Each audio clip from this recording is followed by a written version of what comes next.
Question दिया है कि 40 तक की सभी अभाज्य संख्याओं का औसत ज्ञात कीजिए। ठीक है ना। देखो जितना देखने में छोटा क्वेश्चन है उतना ही बड़ा है। कैसे? क्योंकि हमें 40 तक की अभाज्य संख्याएं लिखनी है सबसे पहले।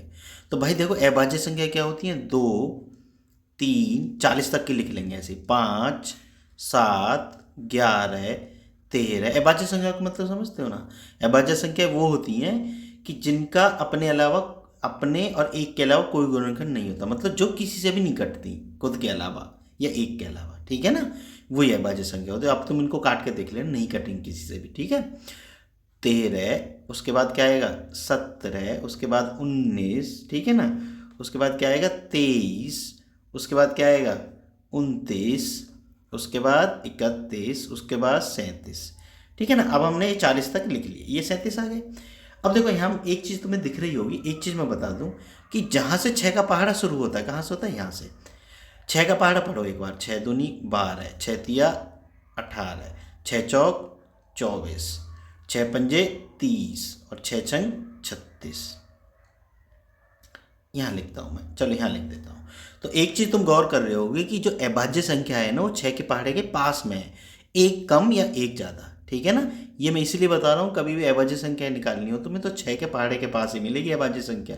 ठीक है, तो देखो 5 में 7 है, यहाँ 11 वो है, यहाँ 17 और 19 है, यहाँ 23 और क्या आएगा 24, सॉरी 23 और 25 आएगा, है ना भाई। 24 से एक बड़ा 25 होता है, लेकिन क्या है 25 5 से कट जाता है, इस वजह से 25 नहीं है। ठीक है, अब क्या है 25 तो नहीं है, लेकिन 23 तो इसके पास ही है ना। ठीक है ना, तो जो भी अभाज्य संख्या होगी ना वो 6 के पहाड़े के एक ज़्यादा होगी या कम होगी, ये चीज़ दिमाग में रख लेना। बाकी काट के तो तुम्हें तब भी देखनी पड़ेगी। ठीक है ना, तो उससे क्या एक आइडिया टाइप लग जाता है। ठीक है ना बच्चों, ये चीज़ याद रख लेना, एक बहुत बड़ी चीज़ है ये जो मैं तुम्हें बता रहा हूँ, क्योंकि एग्जाम में आएंगे अभाज्य संख्या। मेरा मानना तो ये है कि तुम लोग जो है ना भाई अभाज्य संख्या रट लो 100 तक। ठीक है, चलो अब इनको जोड़ देते हैं, है ना। जोड़ो इनको भाई। तो 7 और एक 8, ऐसे करके मैं ऐसा करते हैं, 2 पार्टों में इसको बांट लेते हैं जोड़ने में, है ना। एक पार्ट ये और एक पार्ट ये, तो थोड़ा इजी हो जाएगा। तो देखो 7 और एक 8 और 9 17 और 3 20 और 9 29 और 7 36। ठीक है, कितने बचे 3 3 और 3 6 बचे, नहीं सॉरी हासिल के। ठीक है ना, 3 और 3 6 और 3 9 और 2 11 और 2 13 और एक 14 और एक 15। ये हो गया 156। और दूसरा पार्ट 3 और एक 4 और 7 11 और 5 16 और 3 19 और 2 21 का एक हासिल के 2 2 और एक 3 और एक 4। ठीक है, ये 41 हो गया। अब 41 को इधर जोड़ दो भाई, कितने हो गए 7 और ये कितना हो गया 9 और ये, यानी कुल जोड़ इनका आया 197। ठीक है, तो औसत क्या होता है, औसत बराबर होता है, ये चीज याद रखें ना, औसत में केवल यही एक फॉर्मूला होता है, कुल जोड़ बटे कुल संख्या। ठीक है, यही होता है भाई औसत में, ये चीज याद रखें ना, इसके अलावा कुछ नहीं होता।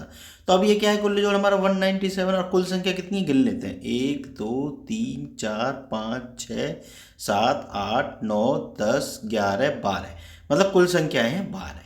ठीक है ना, तो 12 का इसमें भाग दे दो। चलो इधर हम इसका पहाड़ा कर लेते हैं, मतलब यहाँ कर लेते हैं 197। तो देखो 12 एकम 12, कितने बचे 7 बचे, उतार लिया 7, 12 छिंग 72। ठीक है, कितने बचे 5 बचे। ठीक है भाई, और ऐसा करो दशमलव आगे, क्योंकि आंसर दशमलव में दिया है तो 0 बढ़ा लेते हैं हम। ठीक है, तो 12 चौक 48। तो देखो 16.16 के आसपास कौन सा आ रहा है, देखो यही आ रहा है, तो यही हमारा आंसर होगा, मतलब 16.42। ऑप्शन अगर दिए तो ऐसे हम अंदाजा लगा सकते हैं, बाकी नहीं तो आगे पहाड़े पढ़ लेना। ठीक है ना। ठीक है बच्चों, अगर वीडियो पसंद आई हो तो चैनल को सब्सक्राइब जरूर कर लेना। मिलते हैं फिर नेक्स्ट वीडियो में।